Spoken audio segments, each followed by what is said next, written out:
Haha Shankar Jai Jaishankar subscribe பண்ணுங்க.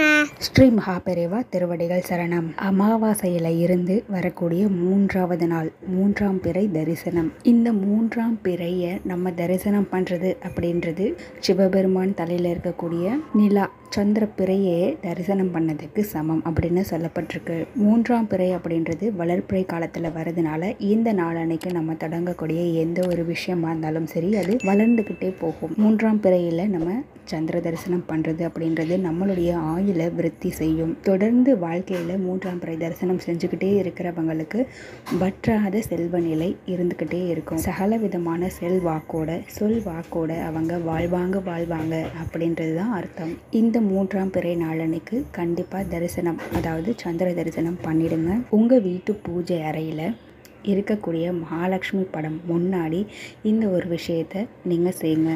பணம் சேர்றது, தங்க நகை சேர்றது, ஆயுள் அதிகரிக்கிறது, அதோடு கூட செல்வாக்கு உயர்ந்துக்கிட்டே போகிறதுக்கு உண்டான ஒரு சூழ்நிலை, குடும்பத்தில் இருக்க அத்தனை பேருக்கும் ஒரு ஒற்றுமையான சூழ்நிலை, கணவன் மனைவிக்கு இடையே இருக்கக்கூடிய ஒரு அந்யோன்யம், குழந்தைங்க படிப்பில் சிறந்து விளங்குறது, இந்த மாதிரி எல்லா விதமான தேவைகளையும் நிறைவேற்றி கொள்ளக்கூடிய ஒரு அற்புதமான வழிபாட்டு முறை.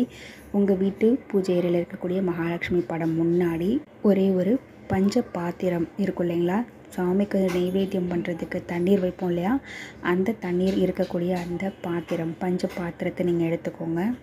அது நிறைய சில்லறை காசுகள், வெள்ளி நாணயங்கள் உங்ககிட்ட அவ்வளவு இருக்குது அப்படின்னா அதையுமே போடலாம், ரொம்பவே விசேஷம். அது இல்லாத பட்சத்தில் ₹1 நாணயம் இல்லைனா ₹2 நாணயம், இந்த மாதிரி சில்லறை நாணயங்களை நீங்கள் அந்த பஞ்ச பாத்திரம் முழுக்க போட்டுருங்க. இந்த நாணயங்களை எப்பவும் திரும்ப செலவழிக்கக்கூடாது, அதை ஞாபகத்தில் வச்சுக்கோங்க.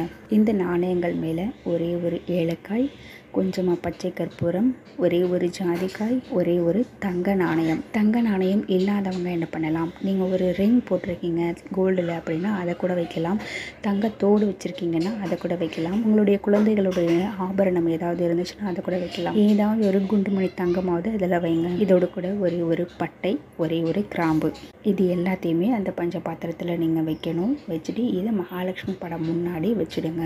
இன்றைக்கி இரவு முழுக்க அது அப்படியே இருக்கட்டும் பூஜை அறையிலேயே. மறுநாள் நீங்கள் எடுத்து இந்த நாணயங்களை உங்களுடைய பணப்பெட்டி வைக்கக்கூடிய இடத்துல ஒரு டப்பாவில் போட்டு வச்சுடுங்க.